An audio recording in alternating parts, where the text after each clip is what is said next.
各位早晨，返嚟新聞時間。一項戒備信號仍然生效，會喺今朝維持。入夜之後天氣炎熱，市區氣溫維持喺大約30度。中環海旁有時風勢頗大。天文台表示，位於南海北部嘅熱帶低氣壓預料向西北移動，時速大約18公里，大致移向海南島東部至到雷州半島一帶。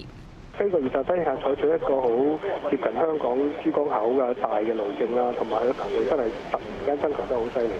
咁否則咧，香港普遍吹強風嘅機會係會較低嘅。雖然呢個熱帶低氣壓同香港維持一個400公里嘅距離左右啦嚇，預計咧同佢相關嘅外圍嘅驟雨咧係會喺聽日咧同埋星期五咧係有機會影響香港。咁所以我預測咧，聽日嚟講呢個驟雨會增多同埋有雷暴啦。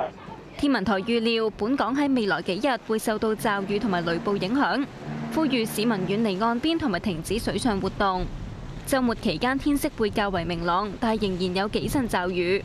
無線電視記者彭永熙報導。